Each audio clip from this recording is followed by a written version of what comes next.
Desde el tapete rojo del Festival de Cannes en Francia, saludos a todas las personas que nos ven en el Recreo Deportivo. Abrazo, cuídense, chao, suerte.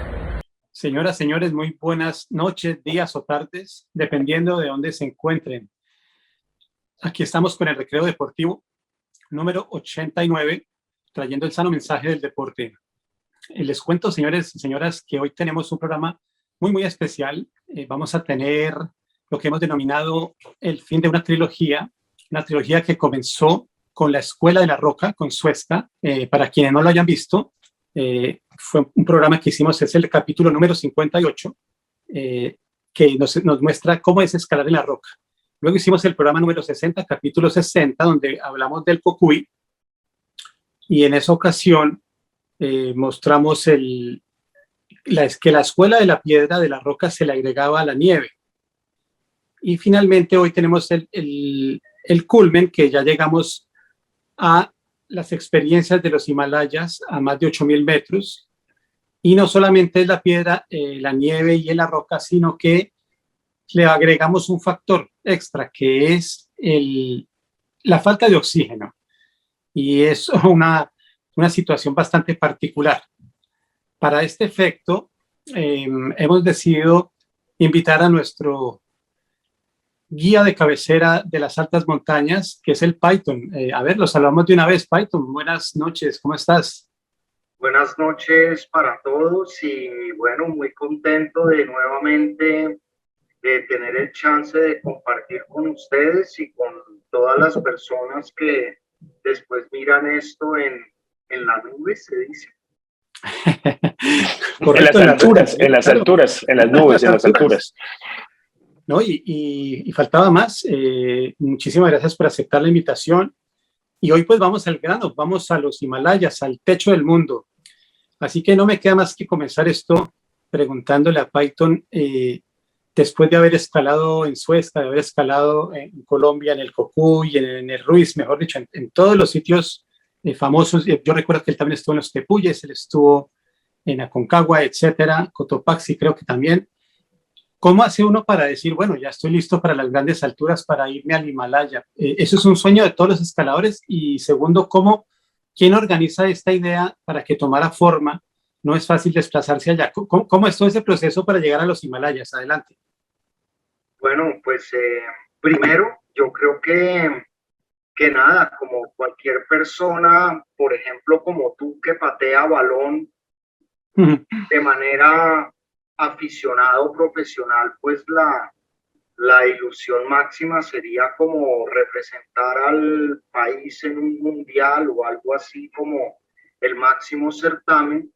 Pues digamos en términos de altura, pues el Himalaya resultan ser como las montañas más altas y más atractivas, puesto que en esa cadena de los Himalayas, pues además de que están las 14 montañas más altas del mundo, pues también hay otra serie de montañas, digamos, de menos altura, pero que implican, digamos, el uso avanzado de la técnica y bueno, eso es como, no sé, como ir a un mundial en términos de fútbol. Y realmente cómo empieza este proceso. Pues nada, creo que hacia el año 94, bueno, yo no me acuerdo muy bien, pero estábamos con Cristóbal von Rothkirch, alias Quap, acabando el libro que publicó Villegas Editores, que se llama Alta Colombia. Y bueno, él empezó a hablar con su socio de oficina, también escalador, Juan Fernando Gaviria, como de la idea de ir a los Himalayas y empezar, digamos, como el proceso de Colombia a la cima del mundo. Y pues se obtuvo un permiso y muchos nos dedicamos, digamos, como a escalar, a entrenar duro, etcétera, etcétera. Y otros pues se dedicaron como a tratar de conseguir patrocinadores y ayudas como para poder cristalizar estos sueños. y pues una persona demasiado importante en todo este proceso es Alberto Carrizosa, un chico que salió del Nueva Granada, creo que en el 83, como un año antes de que yo me graduara del colegio en el 84. Y bueno, él toda la vida fue un gran entusiasta del montañismo, de las montañas, y en esa época, pues entre las cosas que su familia, de las cosas que su familia era propietario, estaba Gran Ahorrar, y al Gran Ahorrar le pareció súper interesante, digamos, el proyecto, y utilizó, digamos, esto para hacer campañas motivacionales, digamos, dentro de su empresa, en aras de la excelencia, el trabajo en equipo y todo. Y pues además, digamos, de financiar la expedición como tal, creo que para ese entonces salió como la separata más grande que había sacado el tiempo, y fue una separata, digamos, sobre cada uno de los 6 escaladores que íbamos allá para el Everest, y bueno, un poco la historia de la montaña y los retos y todo este tipo de movidas. Entonces, no solamente es como la ambición de unos montañistas para ir al Maracaná de las montañas, pero también, digamos, el compromiso decidido, digamos, de personas como Alberto Carrizosa, que entendieron esto como un acto poético, como un acto de desobediencia civil, de hacer cosas, digamos, que realmente no sirven para mucho en términos prácticos, pero que en términos, digamos, más trascendentes, sirven para aglutinar, digamos, la nación colombiana alrededor de un propósito. Y eso fue lo que creo que fue nuestro legado en este tema, digamos, de ir a tratar de escalar estas montañas allá en los Himalayas. Cambio. Claro. Y viendo que... Sí, adelante. No, yo quería preguntar a Payton, filósofo, sí, en este momento que se están preparando en Colombia y tienen todo este apoyo, muy interesante, pero quería hacer la pregunta. Ustedes siempre dicen, bueno, nos preparamos en Colombia para ir después a los Himalayas, que es el techo del mundo, y uno siempre escucha que van al Cucuy, pero cuando yo estaba en el colegio siempre me enseñaban que las montañas en Colombia más altas eran nada más y nada menos que los picos de la sierra, que eran el Colón y el Bolívar, porque esas nunca están en la película. La gente va a escala eso como entrenamiento, o la gente escala eso porque nunca se narran historias de esos picos. ¿Qué es eso, Python? ¿Eso se usa, no se usa? ¿Esos picos de la Sierra Nevada? Realmente, digamos, para la época en que empezó este proyecto, digamos, como Colombia, la cima del mundo, todas las montañas de Colombia estaban abiertas, salvo la Sierra Nevada de Santa Marta. Uno podía ir al Huila, uno podía ir a la Cordillera Central, uno podía ir al Cocuy. La situación hoy es increíble, porque las montañas de Colombia por la institución Parques están cerradas. Sin embargo, las comunidades indígenas le han prestado su colaboración y le han dado su aval a montañistas que han ido a escalar en el Nevado del Huila y en la Sierra Nevada de Santa Marta.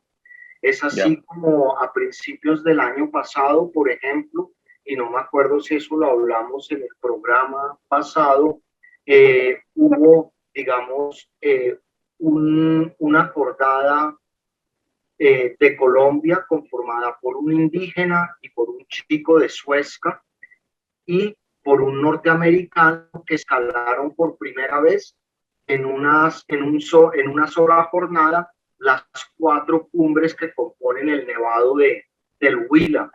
Eso fue, digamos, como la primera vez en la historia que se hizo, tuvo reconocimiento, digamos, en las páginas web y en las revistas internacionales, y asimismo, digamos, está sucediendo en la Sierra Nevada de Santa Marta. Algunos mamos, sobre todo, digamos, del sector de Ciénaga y de Aracataca, están acompañando a algunos montañistas, incluso este mismo amigo de Suezca puso en esta temporada pasada a un mamo en la cumbre del Colón. Y pues Ya, es perfecto. verlo con su manta de algodón, con su outfit tradicional, pero con arnés, cuerda y todo, en la cumbre del Colón, con su poporo, sacando cal para mambear. Entonces, pues esa es la situación. Ya. La Sierra Nevada del Cocuy, ¿por qué ha sido, digamos, la más popular como jardín de entrenamiento, Juan Carlos?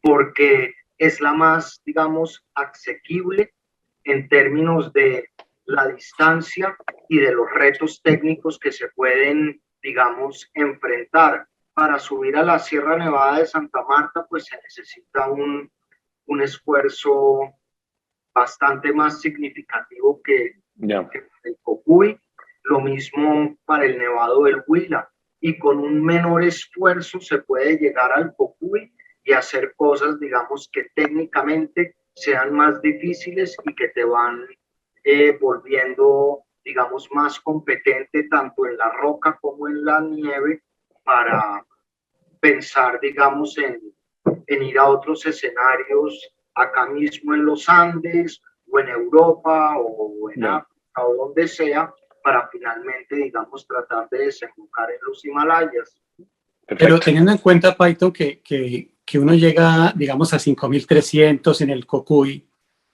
cuando uno llega a los Himalayas y uno sabe que llega uno a las 6.000 y a los 7.000 y va para los 8.000, ¿cómo hace uno para asimilar toda esa enseñanza, toda esa parte técnica que de pronto, cuando el oxígeno comienza a faltar de verdad, ahora sí, uno cómo hace para hacer ese empalme, digamos, ya en el Himalaya? ¿Cómo hace uno? Bueno, pues las montañas de los Himalayas no se pueden, digamos, escalar de un solo tirón porque uno necesita adaptar el cuerpo a esa hipoxia, a esa falta de oxígeno, a esa presión atmosférica pues bajita, etcétera, etcétera. Entonces, pues en la medida en que uno va montando la montaña, fijando cuerdas, subiendo las carpas, los sleepings, todo lo que uno necesita para ir adecuando, digamos, los campamentos de altura, uno se va aclimatando y pues se empieza, digamos, a medir con la zona de la muerte, digamos como de los 7.000 para arriba, donde ya el proceso de aclimatación es imposible y todo básicamente, en mi concepto, depende, digamos, un poco de la suerte, de cómo de cómo esté tu salud en esos momentos y bueno, y creo que también como el kilometraje previo en la montaña es de muchísima ayuda. No voy a negar, digamos, que el juicio se disminuye. Por ejemplo, en esta foto que estás mostrando, esta foto es hacia el monte Everest desde la cima del monte Choyu. Bajándome de esta montaña, me pasó una cosa, digamos, que implicó un flaw, una falla en el raciocinio, en la forma de pensar y todo. Me comí un power bar, pero que viene en gel, y resulta que me dio diarrea. Y pues lo que uno tiene que hacer a 8.200 metros es bajarse el pantalón, defecar lo que haya que defecar e enseguida subirse el pantalón y pues bajar la montaña para ponerse a salvo. Yo me enrollé con el cuento que me tocaba limpiarme el fundillo. Entonces, que buscar el papel toalete, me quité los guantes, que es un error crucial, etcétera, etcétera, porque eso era lo que mi mami me había enseñado. Claro. Entonces, digamos, ese tipo de errores que uno comete, te pagan caro. Patrocinios, pues pueden salir muy caros. De hecho, pues a mí se me pusieron las yemas de los dedos como como una roca, como súper duras, medio congeladas. A un par de ellas pues le tuvieron que echar tijera para que no avanzara, digamos, el tema de que se vuelva gangrena. Okay. Y nada, pues, ¿qué te digo yo? Creo que las fallas de raciocinio y eso, además de estar asociadas con la hipoxia, yo aprendí que también están muy asociadas a la hidratación. En la medida en que tú permitas deshidratarte, me parece que empieza a haber como un cortocircuito sistémico. De acuerdo. Es que el filósofo trae a colación el pico Colón o el pico Bolívar, que están a 5.300 metros. Eso es equivalente aproximadamente al campamento base para comenzar realmente el ascenso al Everest, ¿verdad, Payton? Sí, correcto. Digamos, cuando uno se baja del carro en los Himalayas para escalar el Everest, uno está a 5.300 metros, que es, digamos, la altura máxima de la cordillera oriental colombiana. Correcto. Es decir, como estar en la cima del Ritacúa Blanco, que es la cumbre más alta de la Sierra Nevada del Cocuy. Después de pasar unos días allí, uno hace un desplazamiento adicional que es a vivir a 6.400 metros, que es casi como vivir en la cima de Colombia. Y ahí pasa uno una considerable cantidad de tiempo. Yo, por ejemplo, pasé esa altura y alturas superiores 62 días ininterrumpidos la última vez que estuve por allá. Y pues el costo de eso, digamos, en el cuerpo, pues es grande, porque por más que tú comas bien, por más que te hidrates adecuadamente, siempre es más la pérdida que la ganancia. Entonces siempre va uno a esa pérdida y en reversa, perdiendo peso, perdiendo energía y pues viviendo básicamente del desgaste de los músculos. En personas, digamos, flaquitas y raquíticas como yo, que no tenemos grasa, pues todo es a expensas de la masa muscular. De acuerdo. Claro, que no teníamos, porque en la pandemia cogí 11 kilos. Claro, es el caso opuesto. O sea, Payton, que si nos ceñimos a todo esto, en los 7.000 hay que aclimatarse, pero una vez que uno ya está, por ejemplo, 7.700, de pronto, como en el último campamento, ahí ya tiene que ser como suba y baje lo más pronto posible, supongo yo, ¿no? Correcto. Digamos, la idea es que cuando tú plantas, digamos, después de plantar la última carpa, por ejemplo, hablemos del caso del Everest, que es la foto que estamos viendo en este momento en pantalla. Tú plantas tu última carpa a 8.200 metros y la idea es ir ahí solo para pasar la noche previa, o bueno, la tarde previa a la medianoche en que sales a tratar de llegar a la cumbre. Entonces, okay, digamos, tú llegas allá tipo, no sé, 4 o 5 de la tarde y en lo que inviertes el tiempo es en derretir agua para llenar tus cantimploras, en hacer unos test para hidratarse, etcétera, etcétera. Y a las 12 de la noche, digamos, salir de ahí con el objetivo de ir a la cumbre y bajarse pues lo más rápido posible. Cambio. Sí, iba a preguntar, ¿es cierto? He oído decir que es más complicado bajar que subir. ¿Es verdad eso o es un mito? No, yo creo que es absolutamente cierto y por eso, digamos, los esfuerzos hacia la cumbre se hacen de noche para tener la mayor cantidad de horas luz día para uno solventar el tema de la bajada. Ok. Wow, claro, no me imaginaba eso, la verdad. Ya vas con la fatiga, ya vas deshidratado, puedes ir con mucho frío, etcétera, etcétera.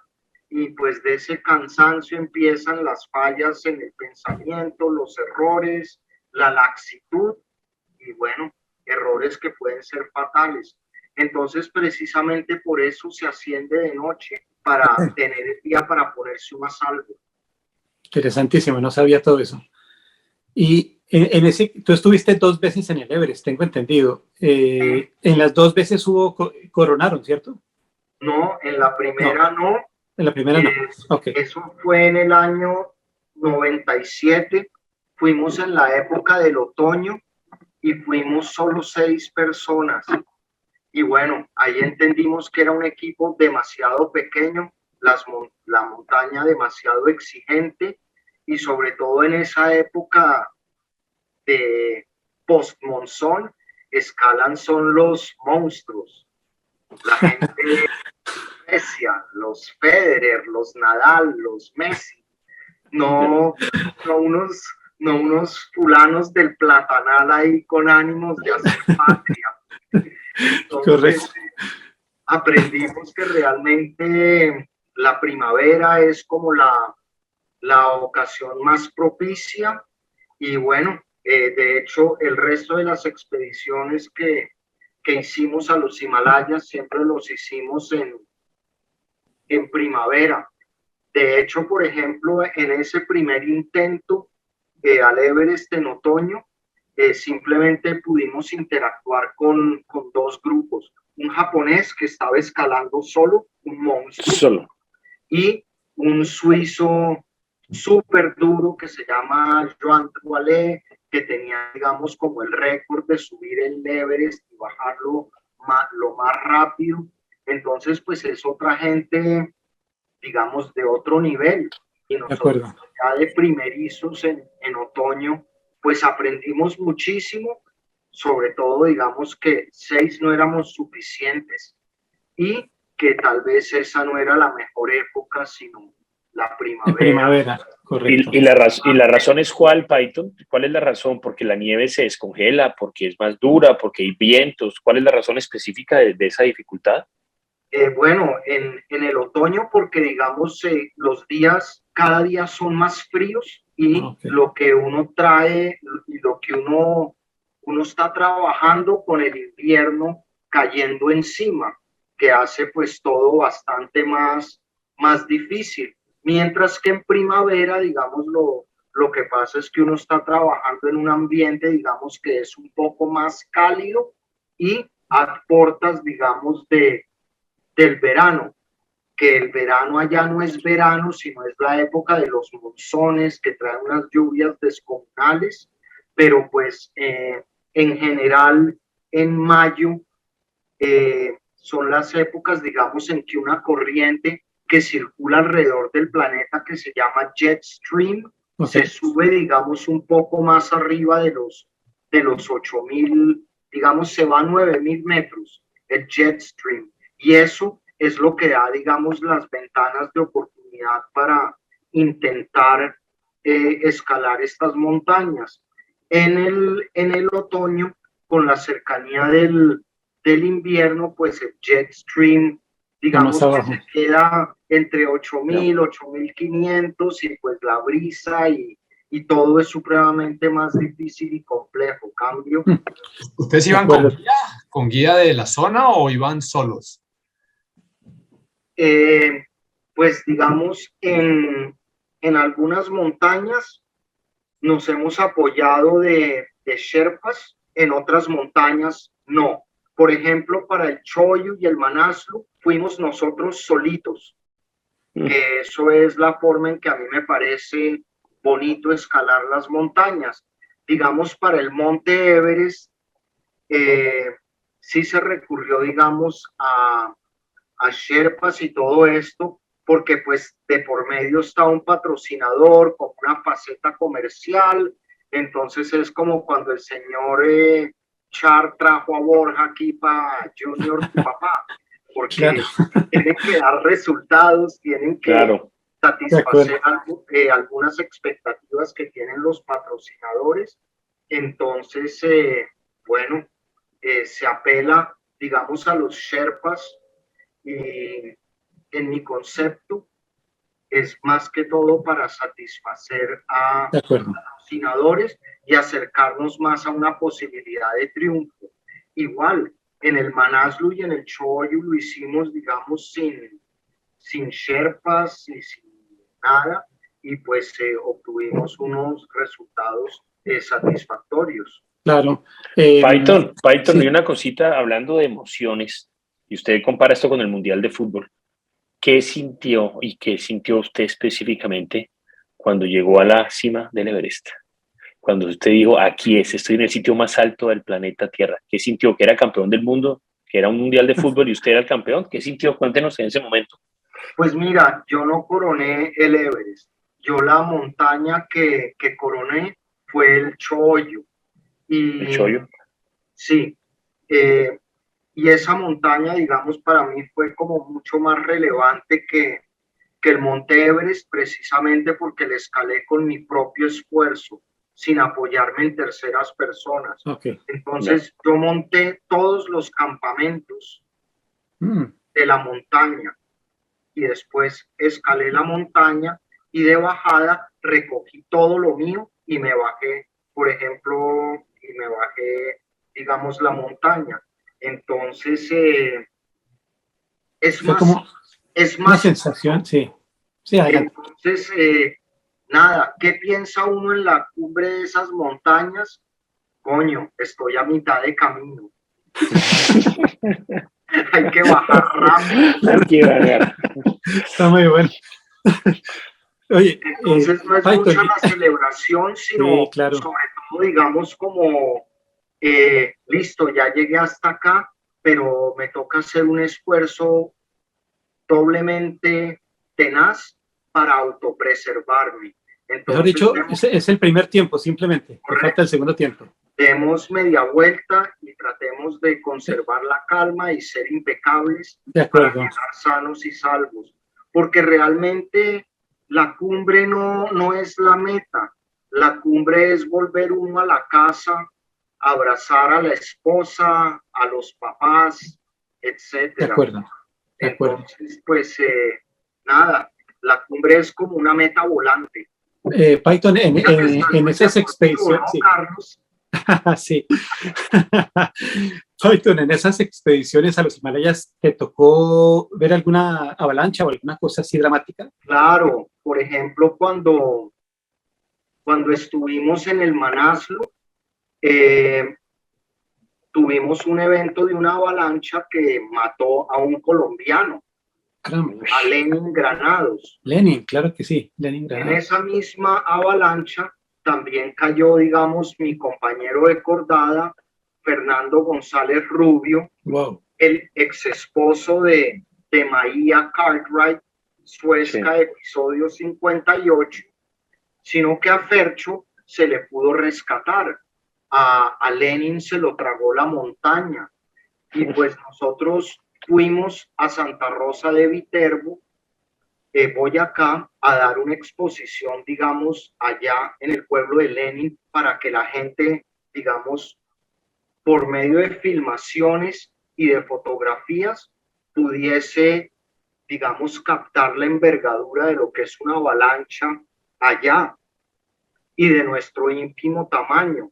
Y yo, digamos, antes de ir a Santa Rosa, yo trataba de explicar esto en los medios de comunicación, valiéndome, digamos, de un símil, ¿cómo se dice eso? Bueno, de una comparación de Bogotá. Es una avalancha ya, es como si tú estuvieras parado en la circunvalar y Monserrate se te cayera encima. Ok, claro. Que son, digamos, 800, 900 metros de desnivel de, Sí, de montaña que se empieza a esmigajar a una velocidad increíble y transportando unos volúmenes absolutamente alucinantes de nieve y de roca. Impresionante. con todo el Y oye, respeto. Sí. y Lenin nunca, el cuerpo lo encontraron, él apareció, eso queda sagradamente allá ya para la eternidad. Pues Lenin está sepultado por mucha nieve, pero en el curso de los años los glaciares van moviendo, digamos, detritos, rocas e incluso cadáveres hacia sus bordes. Entonces, con el paso del tiempo, eventualmente el cadáver de Lenin o se podrá ver, o el glaciar mismo lo estará llevando hacia el sitio donde el glaciar y las morrenas se encuentran. De acuerdo. En medio de todo, por lo que estás contando, Python, pienso que a pesar de la desgracia por la pérdida de Lenin, estuvieron muy de buenas. Es decir, pudieron haber muerto todos o al menos la mitad del equipo, ¿no? Claro, por supuesto. Tremendo eso. Y otra cosa, Python, cuando llegaron al show OU, eso es más de 8.000, eso es como 8.200 Sí. más o menos. Es la sexta montaña más alta. Wow. Y el descenso fue mucho más complicado que el ascenso, por supuesto. O sea, es decir...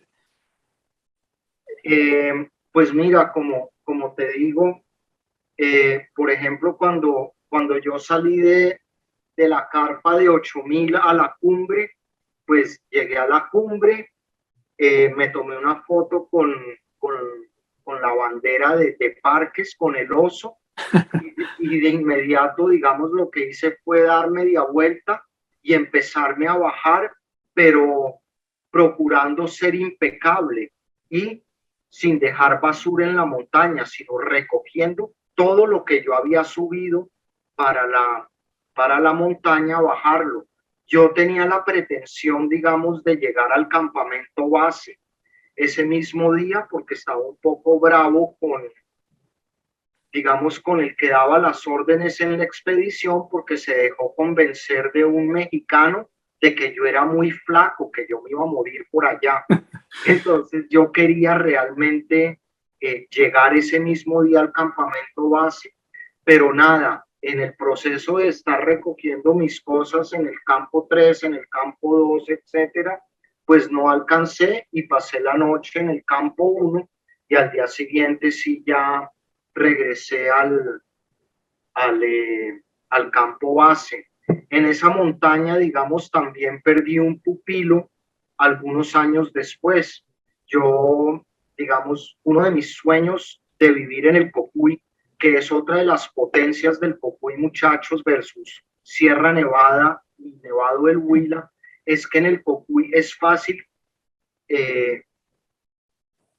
crear una cultura de montaña, porque los pueblos pues quedan muy cerca a la nieve, entonces uno puede involucrar a las juventudes en eso fácilmente.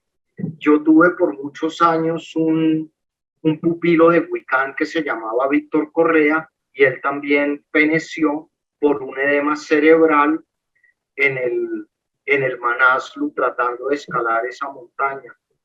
De acuerdo. ¿Hay algún pico que sea más difícil que otros en el Himalaya? ¿Hay uno que tenga fama de ser el más complicado?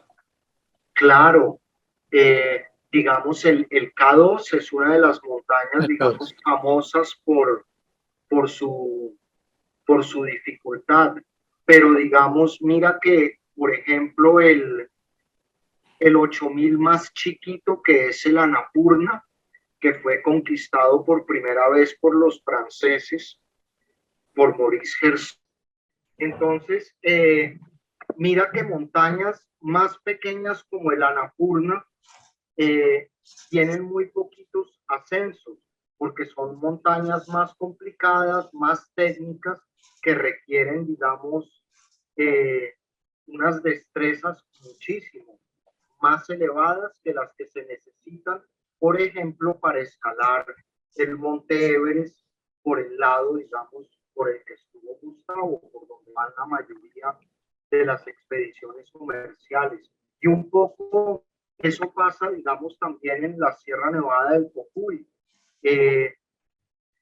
Hay 3 picos cuando se podía escalar, que eran los picos que más escalaba la gente, sobre todo el Ritacuba Blanco, que es el más alto, pero también es el más fácil. Pero montañas de menor altura que implican muchísimo.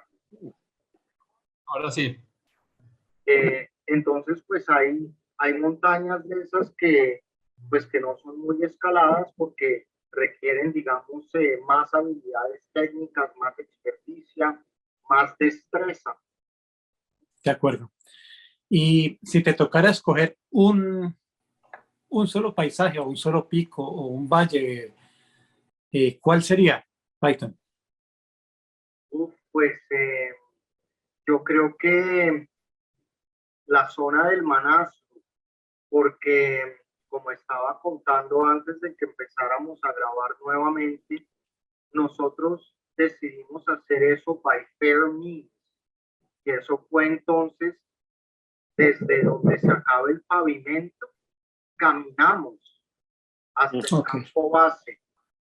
Generalmente la gente se va en helicóptero, pero eso pues es una caminata de 14 días. Es decir, el equivalente de caminar del Cocuy a Santa Marta. Wow. Entonces, y ese es el calentamiento, pues. Claro, pero pues eso es lo bonito de escalar por los medios justos, sin oxígeno, claro.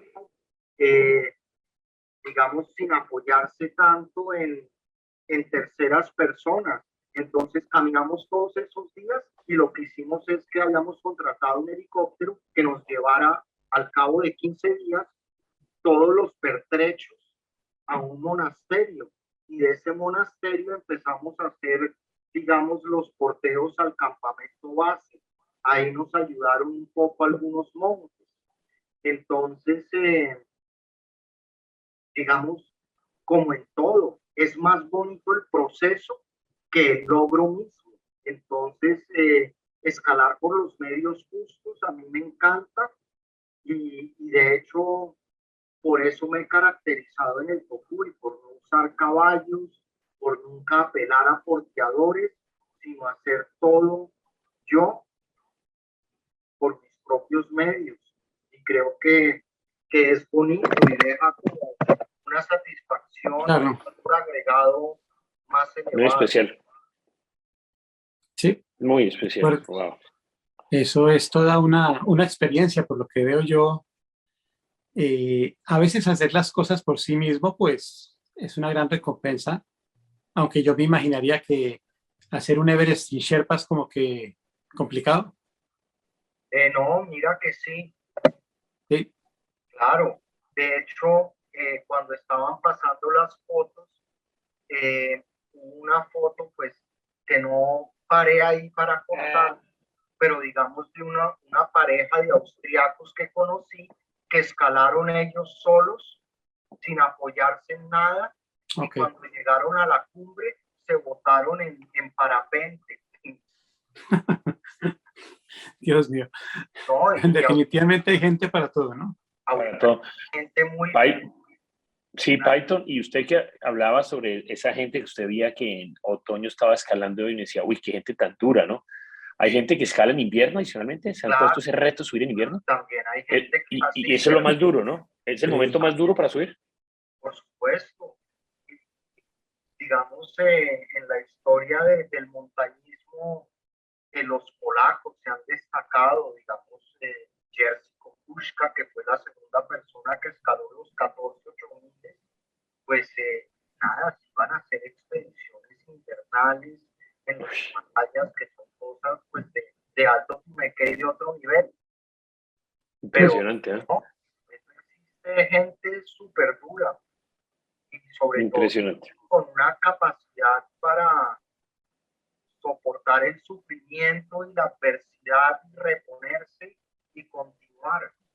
Y bueno, los eslovenos, los polacos, hay gente muy dura para estos temas del himalayismo y de cosas extremas como escaladas invernales y por nuevas rutas, por ejemplo, por rutas vírgenes que ellos van abriendo. Increíble. Python, y cuando uno está allá arriba, esta es una pregunta demasiado personal, ¿uno en qué piensa? ¿Uno piensa en Dios?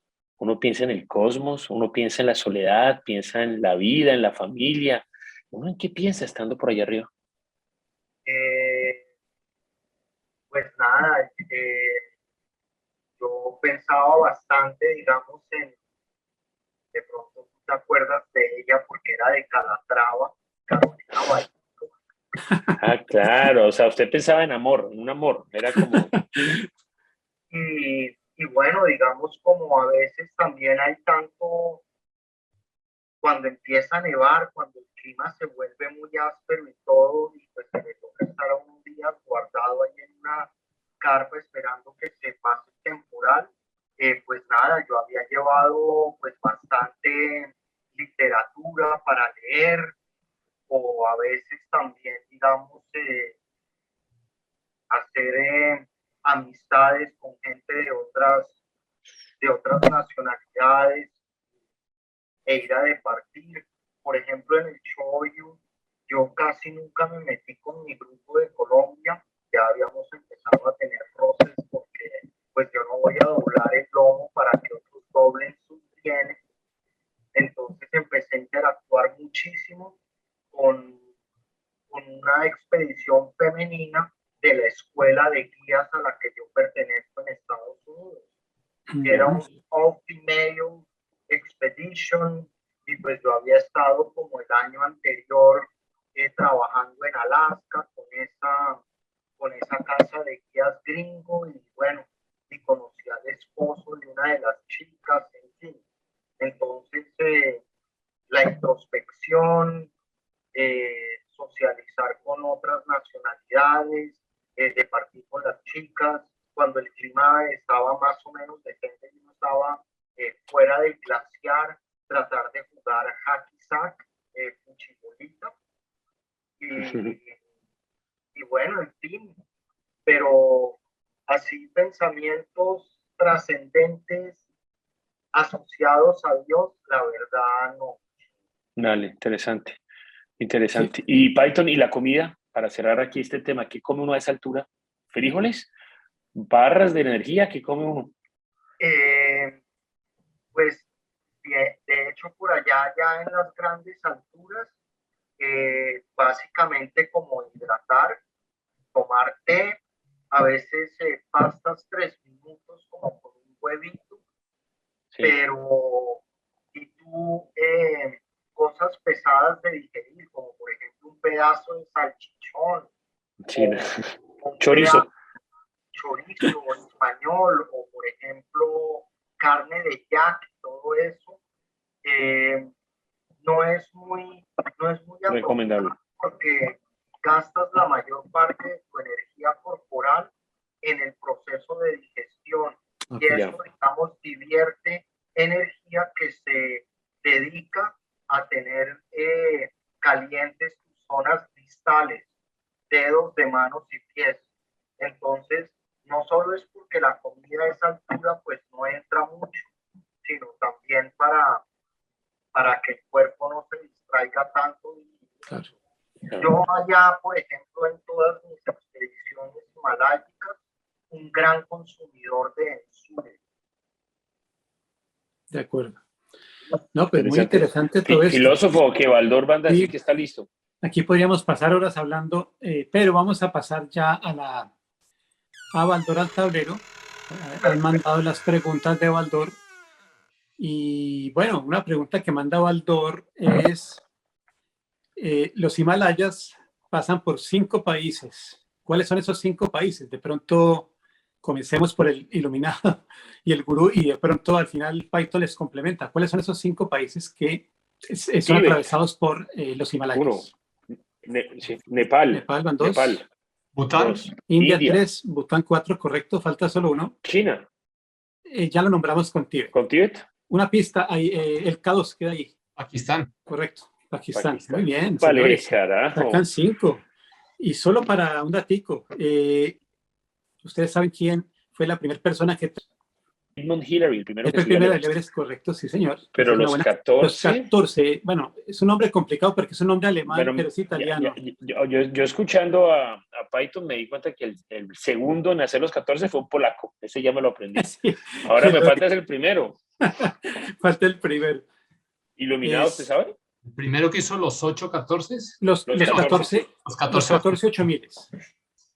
Y creo que hay un nepalí, pero no creo que haya sido el primero. Creo que es un italiano, según correcto, sí, es un italiano, sí, señor. Pero no me lo sé, ahí sí me corcharon. Bueno, eso no, vamos a necesitar ayuda. Es un nombre alemán, se llama Reinhold Messner. En el 86 completó en octubre 16, o sea que él es uno de los que se fue en invierno, Python. Él es uno de los que completó los 14 picos a los 44 años. ¿Y hay muchos Eh, que han hecho los 14 o son contados con las manos de los Parece dedos? que hay más de uno, la verdad. He estado mirando y sí hay Pero más de uno, pero no son muchos tampoco. Y son solo por, ahora que pero hablaron de Sir Hillary, que es el primero del Everest, ¿saben ustedes cómo se llama el Sherpa que ha completado más ascensos al Everest? ¿O cuántas veces escaló el Everest? Un Sherpa, oh. Pues mínimo ha tenido que subir por unas 30 veces. Bueno, casi, muy cerquita, son 26 veces. Bueno, eso me Eh, sirve. y yo pensaba, Python, eso es como un número alucinante, me imagino yo, ¿no? 26 veces al Everest. sí. Y yo lo que quería era anotar que entre los que han hecho los 14 8000 hay dos latinoamericanos. Ok, Uno de ellos Así. es el tercero, que es Carlos Carsolio de México, ok, y un ecuatoriano de apellido Vallejo, que ok, también Vallejo. Wow. todos. Bueno, muy bueno. O Señores, sea, esos son el Messi y el Ronaldo. Impresionante. Han hecho los 14. Tremendo. Wow. Exactamente, y latinoamericanos, y bueno, eso es bonito. Muy, muy bueno, bonito. hoy Baldor les va a dar el 5 porque dieron con los 5 países, así que también quería Baldor mostrarles un poquito de historia, así que bueno, felicitaciones señores, lo lograron. Ahora pasemos a la sección tarjeta roja y gol de oro. A ver, comencemos con el Python, que es el invitado. Bueno, pues el gol de oro debe ser un comentario proactivo y yo quiero hacer un comentario, digamos, sobre la situación que está viviendo el país en este momento. Por ejemplo, mañana sale el informe de la Comisión de la Verdad.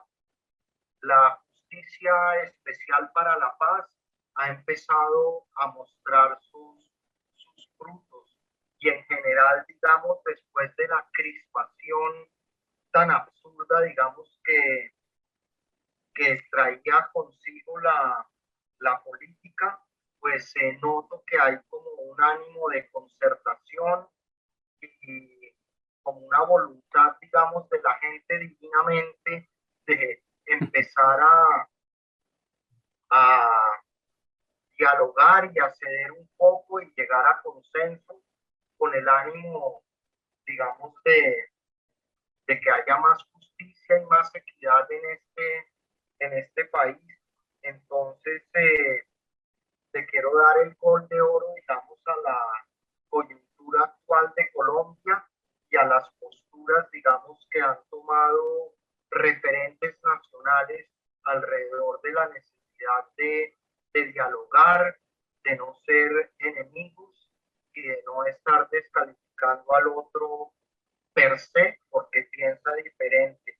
Entonces, quiero el gol de oro, digamos, para todos los colombianos que tenemos un mindset nuevo, dispuestos a la construcción y no a apabullar al que piensa diferente. Muy bien, gol de oro. Tarjeta roja, Python. Uf, pues nada, lastimosamente voy a repetir la misma tarjeta roja de la vez pasada, dado que estamos hablando de las montañas Sí. y hablamos del Cocuy. Entonces yo quiero nuevamente, digamos, sacarle una tarjeta mega roja, grande, gigante, a la institucionalidad ambiental de Colombia que ha decidido cerrar las montañas, subyugando, digamos, la argumentación técnica a las, a las facetas políticas, digamos, que quienes están a cargo del gobierno quieren lograr de manera tal que la Procuraduría, ni la Contraloría, ni nadie, digamos, les abra procesos. Y esto pues es una cosa supremamente miope porque cerrar las montañas fue fruto, digamos, de unas políticas de gobierno que terminan en el cuatrenio y no de políticas de Estado que perduran en el tiempo. Entonces, en ese orden de ideas, pues sigo vociferando en todos los escenarios que puedo mi insatisfacción con las instituciones ambientales, con el ministerio, con parques, por su miopía y por tratar, digamos, de simplemente cosas para que las guías queden contentas, sino para producir, digamos, soluciones de fondo en las cuales lo técnico, los tecnócratas tengan mayor peso que la clase. Políticos. De acuerdo, muy bien. Muy bien. El mensaje claro y alto. Claro. Iluminado.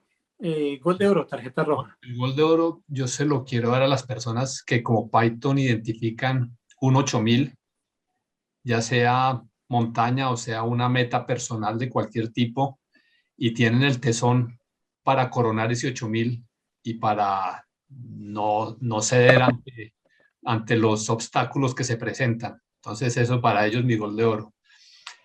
Y la tarjeta roja sí se la voy a dar al suceso que ocurrió este fin de semana en el Espinal, que montan unas tarima totalmente artesanal y de una forma irresponsable y ocasiona una tragedia como la que sucedió. Entonces, para la improvisación y la irresponsabilidad de ese tipo de situaciones, la tarjeta roja. Perfecto, muy bien. Gurú. Yo le voy a dar el gol de oro a las alturas, pero se las voy a dar de una perspectiva conceptual. Y es que me inspiran las alturas y la altura inspira a este planeta a ver si desde allá las cosas se ven mejor. En un mundo tan confundido y en un momento en que el planeta y la humanidad está tan enredada en sus cualidades, ojalá esa altura nos permitiera ver mejor las cosas y el camino a tomar como humanidad para salir de tanto enredo en el que andamos como planeta. Entonces a esa altura mi gol de oro. Y mi tarjeta roja, hombre, se la quiero dar al Tolima. Yo quería que saliera campeón el Tolima y la tuvo todo y ahí queda eliminado al final con ese gol al último momento y me dio pesar por el Tolimita que ya había llegado a 3 finales y se merecía y pierde todas esas finales. Entonces, tarjeta roja porque no pudo ganar. Muy bien, excelente. Bueno, yo el gol de oro, bueno, se lo quiero dar